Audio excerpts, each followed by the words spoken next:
I spent more than 20 years of my life interviewing the wealthiest men and women this country has ever produced.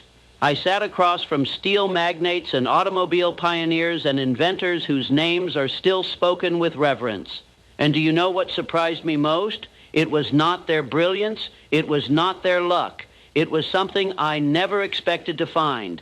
Not one of them believed that money was truly about money. Every single one of them, without exception, told me that the real battle for wealth takes place between a person's ears. Not in the marketplace, not in the bank, inside the mind. The way you think about money, the way you feel when you hold it or lose it, the silent beliefs you carry about what you deserve and what is possible for you. These are the forces that write your financial story. And I will tell you something that troubles me. After all my years of research, after distilling the wisdom of over 500 successful individuals into principles anyone can follow, I have come to see that the psychology of money is the one subject almost nobody is willing to study. They will study arithmetic. They will study markets and interest rates and business strategy, but they will not turn the mirror around and examine the mind that is making every financial decision they have ever made. That is what I intend to do with you right now. I am going to walk you through the precise mental patterns I observed, separating those who build wealth from those who chase it their entire lives and never catch it. I must warn you, some of what I share will sting. You may recognize yourself in places you would rather not look, but I have never known a comfortable truth to change anyone's life. It is the uncomfortable ones that set people free. I will tell you something else. These are not abstract theories I invented in a quiet room. Every principle I am about to share was drawn from the real lives of real men and women, some who built empires from nothing, and others who had every advantage handed to them and still ended in ruin. The difference between those two groups was never what you might expect. It was never talent. It was never timing. It was always, without exception, something happening inside the mind. And by the time I reach the final lesson, which I consider the most important of all, you will see your own relationship with money in a way I suspect you never have before. Stay with me through every word. I promise you it will be worth far more than the time it costs. Let me begin with a mistake I watched destroy more financial lives than greed, more than laziness, more than any economic disaster I ever witnessed. And the cruelest part is that the people making this mistake do not even know they are making it. I am speaking of the habit of living as though only today exists. Early in my research, I sat with a man who had built a remarkable fortune starting with nothing but a borrowed suit and an idea. I asked him the question I asked everyone in those days. What was the single greatest advantage you held over the men who failed where you succeeded? I expected him to say hard work, or intelligence, or some fortunate meeting with the right person at the right time. He said none of those things. He leaned forward, looked me straight in the eye, and said, "Mr. Hill, I learned to see every dollar as a seed. The men who stayed poor saw every dollar as a meal." That distinction changed the way I understood wealth forever. A seed and a meal can be the same physical object. A single grain of wheat can be ground into flour and eaten this afternoon, and it will satisfy you for a few hours. Or that same grain can be planted in the earth, where it will multiply into 100 grains by the next harvest. The object is identical. The only difference in the entire equation is the mind holding it. I have come to call this the orientation of time, and I believe it is the first and most fundamental principle of financial psychology. Every person I studied who built lasting prosperity had trained their mind to see beyond the present hour. Not because they denied themselves pleasure, many of them enjoyed life enormously, but because they refused, absolutely refused, to let the comfort of today devour the freedom of tomorrow. They understood something I wish I could carve into the wall of every home in this country. Every financial decision you make is a negotiation between the person you are right now and the person you are becoming. And the person you are becoming has no voice unless you give it one. Now here is where I want you to examine yourself honestly. When money arrives in your hands, what is your very first thought? Is it, what can I build with this? Or is it, what can I buy with this? I am not asking which answer you prefer. I am asking which answer is true, because I have never met a person whose financial habits did not faithfully reflect their honest answer to that question. If your answer troubles you, do not despair. Take heart in this. The moment you see the pattern, you have already taken the first step toward breaking it. And breaking it requires no raise, no inheritance, no stroke of luck. It requires only a decision to see money differently. That decision costs nothing, and yet it is the beginning of everything. I will share one more observation before we move on, because I do not want you to misunderstand me. I am not suggesting you live in misery today so that some distant future version of yourself can be comfortable. That is not what the wealthy men I studied did. They enjoyed their lives, but they enjoyed them wisely. They found satisfaction in the act of building itself. They took pleasure in watching small sums grow into meaningful ones. They understood that the discipline of restraint was not a punishment, but a form of self-respect, a way of saying to themselves, I believe my future is worth protecting. That shift in perspective, from deprivation to self-respect, is what separates the person who resents saving from the person who finds genuine satisfaction in it. But even a man who corrects his relationship with time may find himself blocked by a force he cannot see. And this, I must tell you, is one of the most fascinating and heartbreaking discoveries of my entire career. Let me ask you a question before I explain. When you were a child, perhaps 7 or 8 years old, what did you hear about money in your home? Think carefully.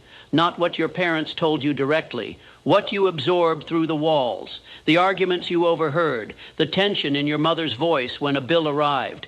The particular expression on your father's face when someone mentioned a wealthy neighbor. The things that were said, and especially the things that were not said, about what money means, who deserves it, and what kind of people have it. I discovered something extraordinary in my research. Every person carries inside them what I call an inherited money story, a set of beliefs about wealth that were not chosen but absorbed, usually before the age of 10. These beliefs are not opinions. They are emotional imprints, and they do not weaken with age. They harden. They become the invisible architecture of a person's entire financial life, and I have watched men and women live inside that architecture for 60 years without once realizing it was built by someone else. I observed this in a man who came to me deeply frustrated. He earned a handsome salary, far more than his parents had ever seen. Yet every time his savings grew beyond a certain point, something would happen. An impulsive decision, an unnecessary purchase, a sudden generosity he could not explain. The money would drain away as if through a crack in the floor, and he would find himself back at exactly the level where he started. It happened so reliably that it could not be coincidence. When I pressed him about his childhood, the picture became clear. He had grown up in a home where money was spoken of as a corrupting force. Rich people are never happy. Money changes people, and not for the better. Be grateful for what you have, and do not ask for more. These phrases had been repeated so often and with such conviction that his young mind accepted them the way a child accepts that fire is hot. And now, decades later, his subconscious mind was faithfully obeying those early instructions. Every time he approached real wealth, an alarm sounded deep within him, a warning that going further meant becoming the kind of person his family had taught him to distrust. So he sabotaged himself, not deliberately, not consciously, but with devastating precision. Andrew Carnegie told me something about this that I have never forgotten. He said that the first fortune he ever built was not made of steel. It was made of belief. He had to dismantle every assumption his years of poverty had wired into his thinking. He had to pull out the roots of the idea that scarcity was his natural state and replace them with a new conviction that abundance was available to any mind willing to think with definiteness of purpose. And he told me with great seriousness that this inner work was harder than anything he ever accomplished in business. So I ask you now, and I ask with the seriousness of a man who has spent a lifetime studying this subject, what is your inherited money story? When you imagine yourself truly wealthy, not comfortable, but wealthy, does your body open with excitement or does something tighten? Does a quiet voice whisper, that is not for someone like you? If you hear that voice, you have found the invisible wall. And I want you to know something that may take years to fully believe. That voice does not belong to you. It belongs to someone who planted it long ago, and you have every right, every capacity, and every reason to tear it down and replace it with a belief of your own choosing. Now stay with me, because what I am about to share explains why so many people who understand these principles perfectly still never become wealthy. And when I first identified this pattern, it disturbed me more than almost anything else I had discovered. I am talking about the dangerous illusion that knowledge alone is enough. I met a man once, I will not use his name, but I suspect you know someone just like him, who had read every book I ever wrote. He could quote my principles from memory. He understood the philosophy of success as well as any scholar, and he was completely, utterly broke.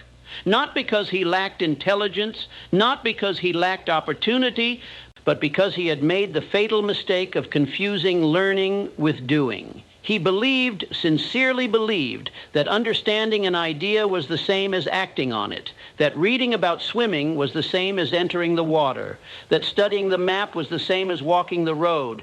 And I tell you, this illusion is among the most expensive a person can hold, because it provides all the comfort of progress while producing none of the results. I observed this pattern in hundreds of people throughout my career, and it led me to draw a sharp distinction that I consider essential. There is a difference between knowledge and applied knowledge. Knowledge is awareness. Applied knowledge is power. A man who knows the principles of wealth but does not act on them is no better off than a man who has never heard them. In some ways, he is worse off because he has added the burden of guilt to the weight of poverty. He knows what he should do. He simply will not do it. Why does this happen?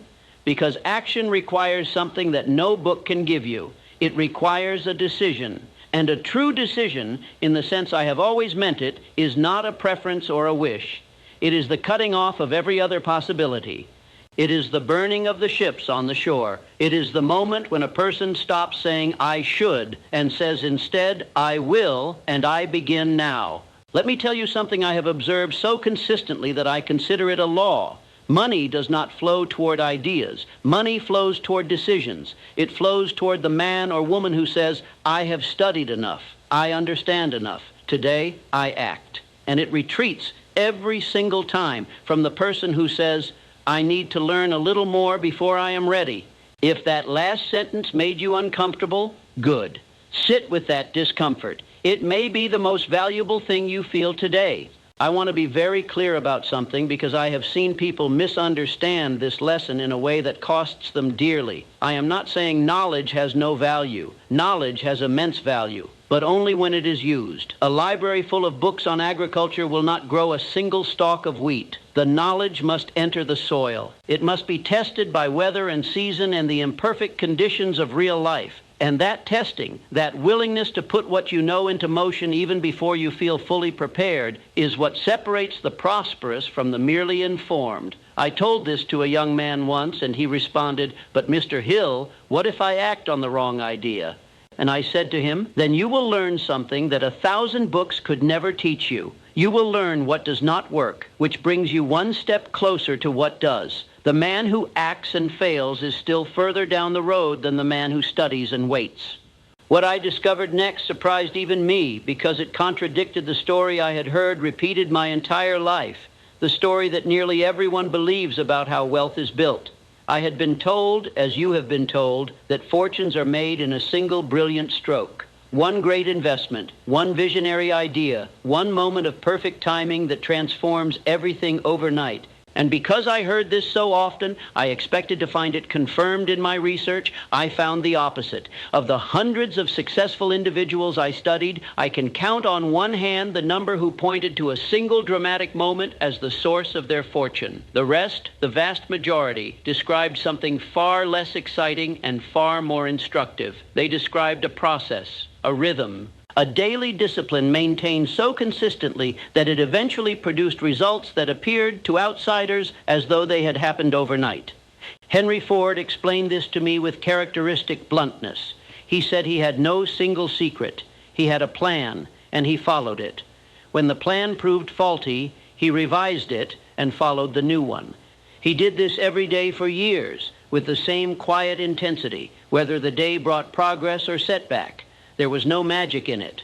There was only organized planning carried out with persistence that most people simply could not sustain. And this revealed to me a principle I now consider among the most important in all of financial psychology. Wealth compounds not just in accounts, but in character.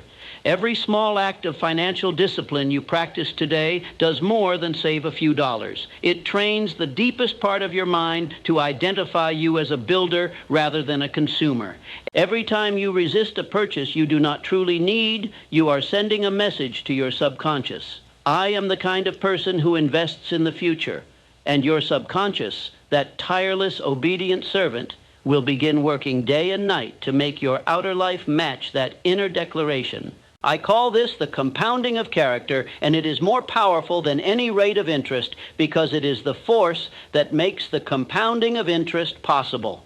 Without the right psychology, a person will find a way to lose money in the best investment on earth. With the right psychology, a person will find a way to build wealth in nearly any condition. This is why I have always taught that the development of the self must come before the accumulation of the fortune. The fortune is merely the evidence. The self is the cause. I want you to consider something that may change the way you look at your daily choices. Every evening when you lay your head down, you are either slightly closer to wealth or slightly further from it. Not because of any dramatic event, but because of the dozens of small decisions you made throughout the day. Did you exercise patience or give in to impulse? Did you stay focused on your plan or allow distraction to pull you away? Did you invest in your own growth or did you consume another hour of entertainment that will be forgotten by morning?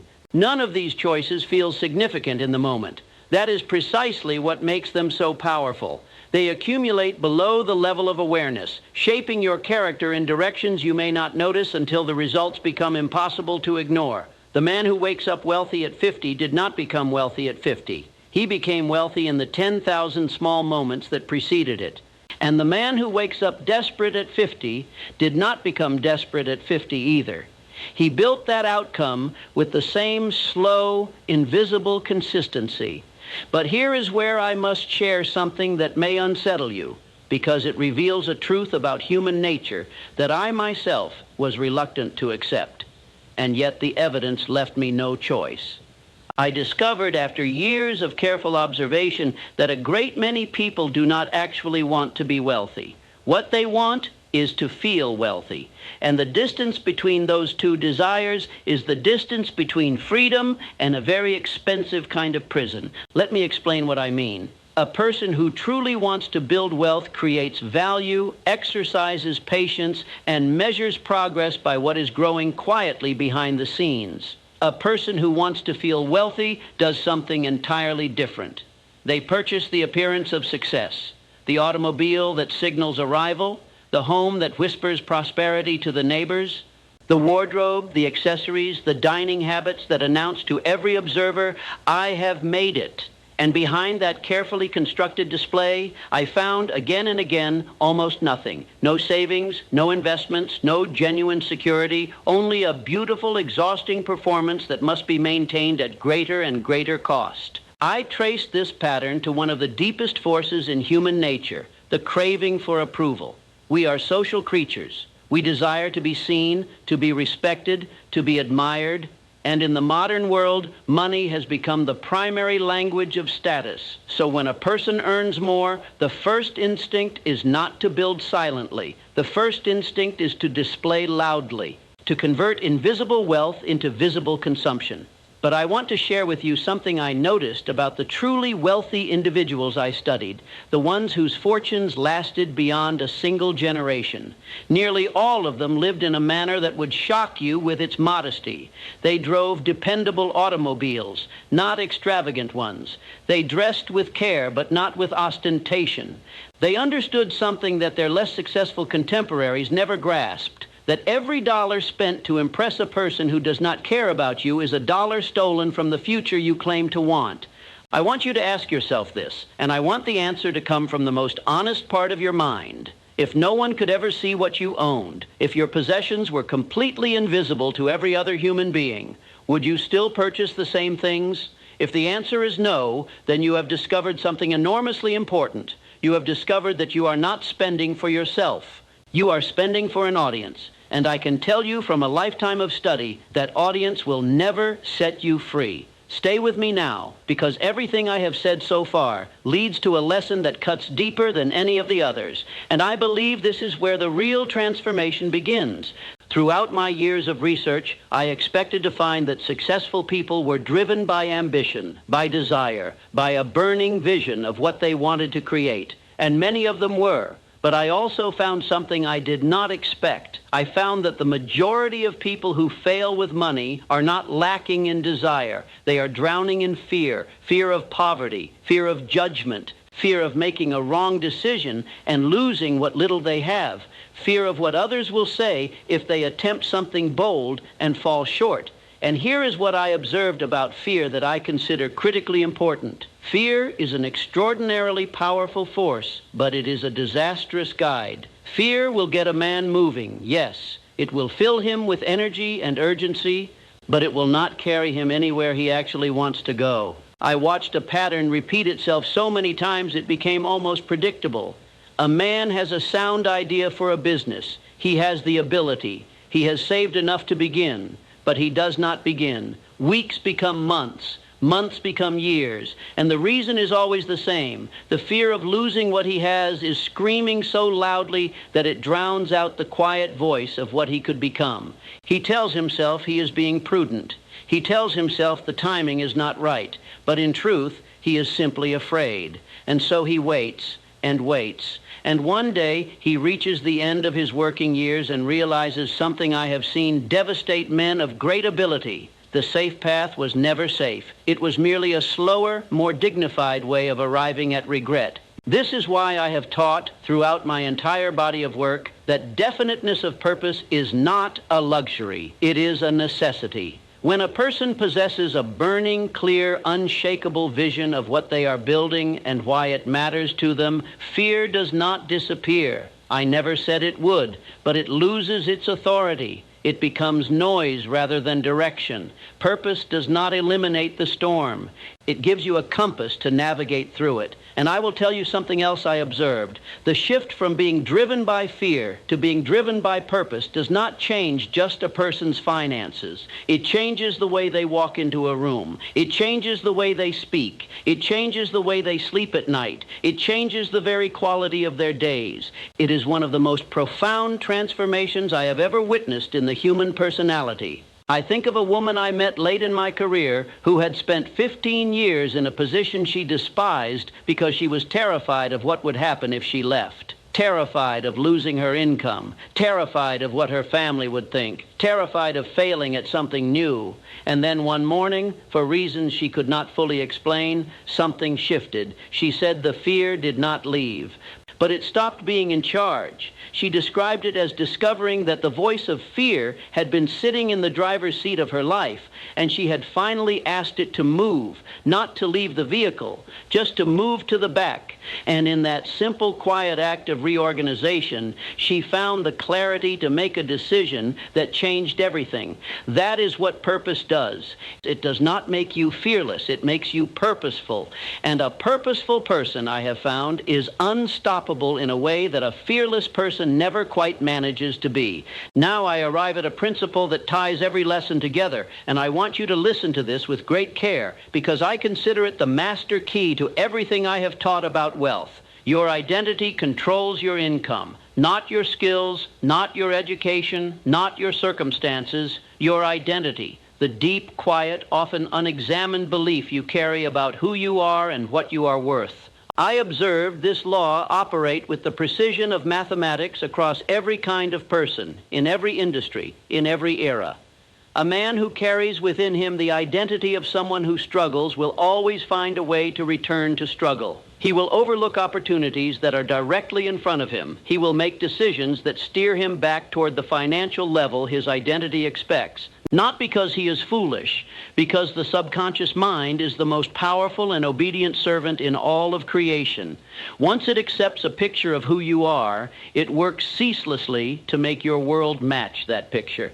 Let me give you an example that still moves me. Edwin Barnes arrived at Thomas Edison's laboratory looking by every external measure like a man who had no business being there. He had no credentials, no impressive connections, no letter of introduction. He did not even have enough money to present himself properly, but he possessed something far more valuable than any of those things. He possessed an identity that was fixed in his mind with such intensity that no circumstance could contradict it. He did not see himself as a poor man seeking employment. He saw himself as Thomas Edison's future business partner, and he held that vision, not for days, not for weeks, for years. He swept floors in that laboratory. He performed tasks far beneath his ambition, but his identity never wavered, and because it never wavered, his actions never lost their direction. And eventually, as I have seen happen so many times that I consider it a law rather than an exception, reality rearranged itself to match the belief. He became Edison's partner, not through luck, not through charm, through the relentless, quiet force of an identity that refused to accept any other outcome. So I ask you the most important question I know how to ask.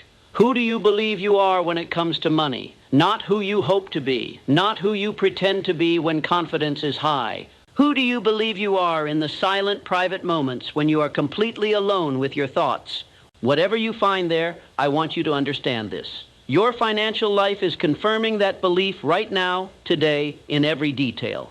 And if you desire a different financial reality, the work does not begin with a new strategy. It does not begin with a new opportunity.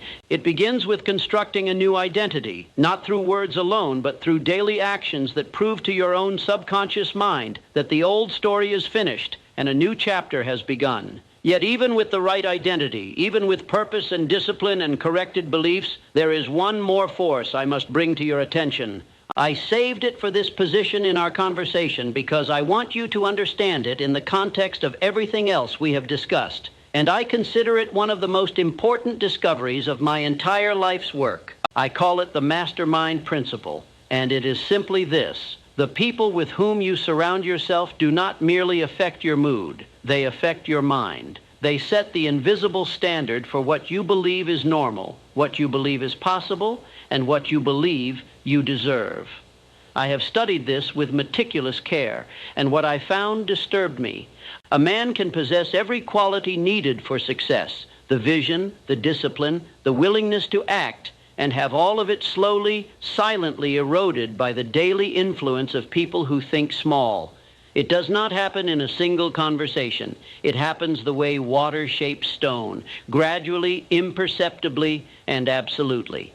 If you spend your days among people who complain about money as though it were a force sent to punish them, who treat ambition as selfishness, who dismiss discipline as deprivation, their thinking will seep into yours. You will begin lowering your standards without realizing you have done so. You will start explaining away your own ambitions. You will begin to feel that wanting more from life is somehow a defect rather than a strength. But if you deliberately place yourself among people who are building, who think with purpose, who hold themselves and each other to a high standard, something remarkable happens. You rise, not through effort alone, through atmosphere. Their expectations become your expectations. Their habits begin to feel natural. Their way of thinking becomes the air you breathe, and you find yourself making decisions you never would have made in your previous environment. I have never seen this principle fail, not once. Show me the 5 people a man spends the most time with, and I will predict his financial future with more accuracy than any ledger or balance sheet could provide. And let me add this, because I do not want this lesson to be misunderstood. I am not telling you to abandon the people you love. I am not suggesting that loyalty requires you to surround yourself exclusively with the wealthy. What I am saying is this: be deliberate. Seek out, even if only for a few hours each week, the company of people whose minds operate at the level you aspire to reach. Read what they have written. Listen to how they think. Study the questions they ask. Because the quality of a person's questions reveals far more about them than the quality of their answers. You do not need to leave your life behind. You need to expand it. And the simplest, most reliable way to expand your thinking is to place yourself regularly in the presence of minds that think larger than your own. We have arrived at the final lesson, and I have saved it for last because I believe it is the one that matters most. If you hear nothing else I say today, hear this. I have spent a lifetime studying wealth. I have interviewed men who built empires and men who lost them. I have cataloged the habits of the prosperous and dissected the errors of the defeated. And after all of it, after decades of research and thousands of conversations, I arrived at a conclusion so simple that I was almost embarrassed it had taken me so long to see it. The ultimate purpose of money is not luxury. It is not status. It is not power over other people. It is not the accumulation of objects that will be divided among strangers when you are gone. The ultimate purpose of money is freedom. Freedom to decide how you will spend the hours of your life.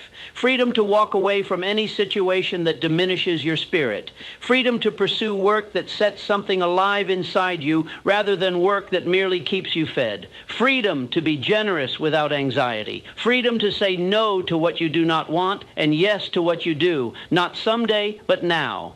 Freedom to live by your own design rather than someone else's schedule. I watched so many people miss this. They earned money to survive. Then they earned more to be comfortable. Then more still to acquire things. And the cycle spun faster and faster, consuming their years until they arrived at old age and made a discovery that broke my heart every time I witnessed it. They had spent decades climbing, and the ladder had been leaning against a wall they never wanted to reach. The person who grasps this lesson early is spared that fate. They understand that money is a tool, nothing more, and that the only thing truly worth purchasing with it is the one thing that cannot be manufactured or recovered once it is spent: time, sovereignty, the ability to wake each morning answerable only to your own purpose and your own conscience. When this understanding takes root in a person's mind, everything changes. They stop measuring wealth by what they own and begin measuring it by what they are free to do. They stop competing with their neighbors and begin building toward their own definition of enough, not a timid enough, not a defeated enough, but a deliberate, powerful, self-defined enough that opens the door to a life of genuine meaning. This is the highest form of financial intelligence I have ever encountered, and it cannot be taught by any university or calculated by any accountant. It can only be discovered by turning inward, examining your own mind with courage, and deciding once and for all what money is truly for in the one life you have been given. I want to leave you with this thought, and I want you to carry it not just today, but for the rest of your years. Every principle I have shared with you, the relationship between time and wealth, the inherited beliefs that silently govern your choices, the difference between knowledge and action, the quiet power of daily discipline, the trap of living for appearances, the shift from fear to purpose, the identity that shapes your income, the influence of the minds around you, and the true meaning of financial freedom. Every one of these principles is available to you. Not tomorrow, not when conditions are perfect, now, this very hour. But here is what I have learned that no principle, no philosophy, no amount of wisdom can replace. You must move. You must decide. You must act on what you know, even when the ground beneath you feels uncertain, even when fear whispers that you are not ready. Because readiness is not something you wait for. It is something you create by beginning. I have seen ordinary men and women transform their entire lives by grasping these truths and refusing to release them. I have also seen brilliant, gifted individuals waste every advantage because they believed that understanding was the same as doing. Do not be the second kind of person. Be the first. Begin today, not with perfection, but with intention. And let the compounding of your character, your decisions, and your daily discipline build the life that is waiting for you on the other side of action. That life, I assure you, is worth every ounce of courage it will cost you to claim it. If this lesson helped you, subscribe to Napoleon Mindset for more timeless principles of success and wealth.